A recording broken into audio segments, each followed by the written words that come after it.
Assalamualaikum warahmatullahi wabarakatuh.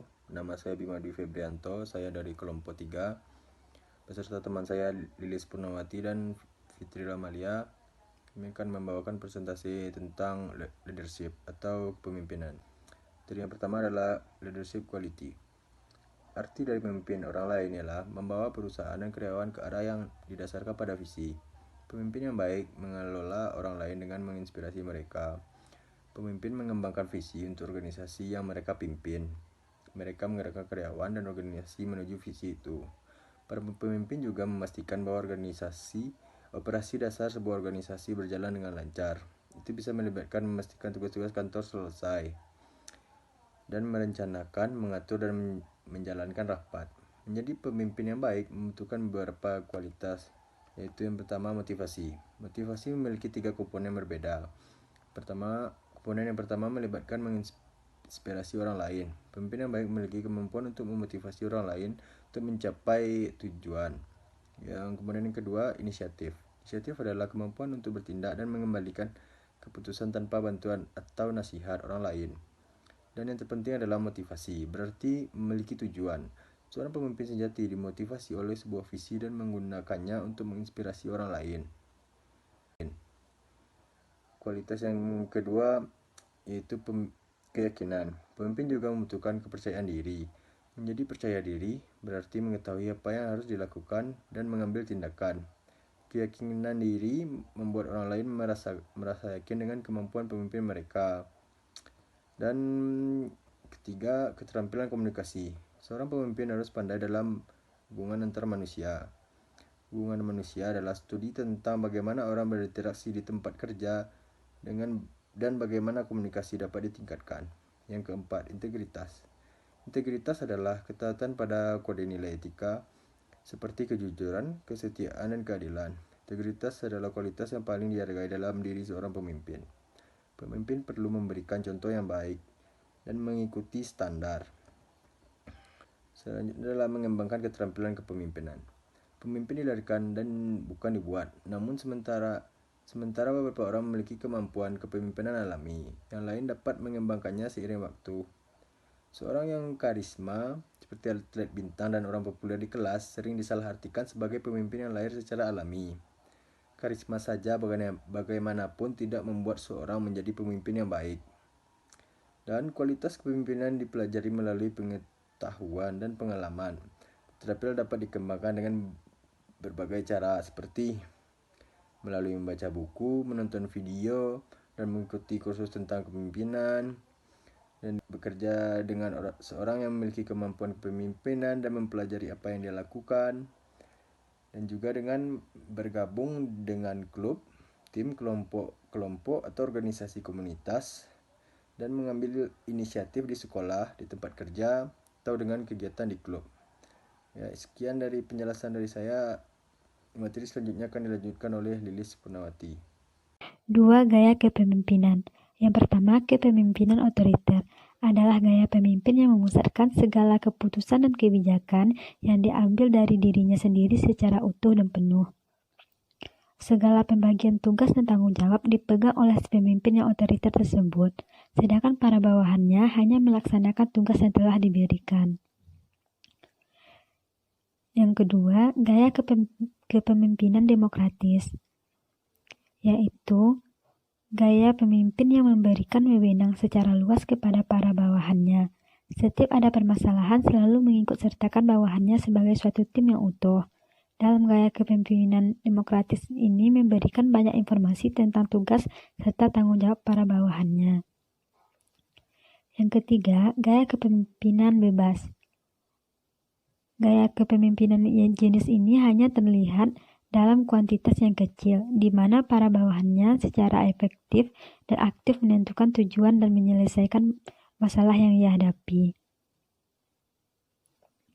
Dalam mencapai tujuan, yakni untuk dapat mengetahui dan mempengaruhi serta memotivasi orang lain, maka dalam penerapan manajemen sumber daya manusia, lazimnya digunakan 4 macam gaya kepemimpinan. Yang pertama, democratic leadership adalah suatu gaya kepemimpinan yang menitik beratkan kepada kemampuan untuk menciptakan moral dan kemampuan untuk menciptakan kepercayaan. Yang kedua, diktatorial atau autocratic leadership, yakni suatu gaya leadership yang menitikberatkan kepada kesanggupan untuk memaksakan keinginan yang mampu mengumpulkan pengikut-pengikutnya untuk kepentingan pribadinya atau golongannya dengan kesediaan untuk menerima segala macam risiko apapun. Yang ketiga, paternalistic leadership, yaitu bentuk antara gaya pertama, yaitu demokratis, dan yang kedua, diktatorial, yang pada dasarnya kehendak kepemimpinan juga harus berlaku, namun dalam jalan atau melalui unsur-unsur demokratis. Sistem dapat diibaratkan diktator yang berselimutkan demokratis. Dan yang keempat, free rein leadership, yakni salah satu gaya kepemimpinan yang 100% menyerahkan sepenuhnya kebijakan pengoperasian manajemen sumber daya manusia kepada bawahannya, dengan hanya berpegang kepada ketentuan-ketentuan pokok yang ditetapkan oleh atasan mereka. Pimpinan di sini hanya sekedar mengawasi dari atas dan menerima laporan kebijaksanaan dalam pengoperasian yang telah dilaksanakan oleh bawahannya. Gaya kepemimpinan ini terutama diterapkan oleh pemerintah Republik Indonesia. Karakteristik pribadi pengusaha yaitu gigih, pengambilan resiko, percaya diri, gelisah, berorientasi emas, berorientasi pada tindakan, bertanggung jawab, menuntut diri sendiri, kreatif, independen, ingin tahu, serta antusias. Penghargaan dan tantangan kewirausahaan. Kewirausahaan. Pengusaha adalah seorang yang mengenali peluang bisnis dan mengatur, mengelola, dan menanggung resiko memulai bisnis. Pengusaha menghadapi banyak tantangan, sedangkan kewirausahaan adalah proses mengenali peluang, mengujinya di pasar, dan mengumpulkan sumber daya yang diperlukan untuk masuk ke bisnis. Membuat dan menjalankan usaha bisnis membutuhkan berbagai keterampilan. Kewirausahaan akan membantu dalam pekerjaan apapun. Mengetahui lebih banyak tentang bisnis juga akan menguntungkan bagi kita sebagai konsumen. Bisnis kecil. Bisnis kecil adalah bisnis yang dimiliki secara mandiri, yang biasanya memiliki pemilik sebagai pengelolaannya. Sebuah bisnis kecil melayani wilayah geografis yang terbatas dan mempekerjakan kurang dari 500 orang. Bisnis internet. Bisnis internet adalah bisnis yang beroperasi di internet. Banyak perusahaan .com menjadikan belanja lebih mudah dan efisien bagi konsumen. Bisnis online berpotensi menarik banyak pelanggan. Siapapun yang memiliki koneksi internet dapat membeli dari mereka. Bisnis kecil yang menggunakan internet telah tumbuh lebih dari 45% lebih cepat daripada yang tidak. Bagaimana membangun perusahaan yang inovatif? Ekonomi pengetahuan sedang terhalang oleh sesuatu yang baru. Sebut saja ekonomi kreatif. Bahkan ketika para pembuat kebijakan dan pakar memeras tangan mereka atas outsourcing teknik, penulisan perangkat lunak, akuntansi, dan segudang pekerjaan layanan canggih berteknologi tinggi lainnya. Belum lagi perpindahan manufaktur ke Asia. Perusahaan berkembang ke tingkat aktivitas ekonomi berikutnya.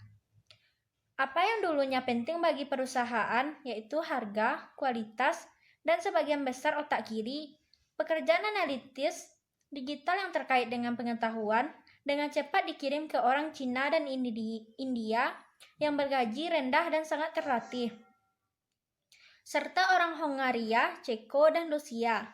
Kompetensi ini yang baru adalah kreativitas. Otak kanan yang sekarang dimanfaatkan oleh perusahaan cerdas untuk menghasilkan pertumbuhan terbaik. Permainan sedang berubah. Ini bukan hanya tentang matematika dan sains lagi. Ini tentang kreativitas, imajinasi, dan inovasi. Penghargaan kewirausahaan yaitu yang pertama menjadi bos. Keuntungan penting menjadi pemilik bisnis kecil adalah kemampuan untuk memegang kendali. Inilah alasan utama orang menjadi pengusaha. Pengusaha tidak harus berkonsultasi dengan orang lain sebelum mengambil keputusan. 2. Lakukan apa yang Anda nikmati. Usaha bisnis biasanya dimulai dengan aktivitas yang disukai wirausahaan. Seseorang yang suka memasak untuk orang lain mungkin mereka bisa memulai bisnis catering. Yang ketiga, memiliki kesempatan untuk menjadi kreatif. Pengusaha membuat prosedur.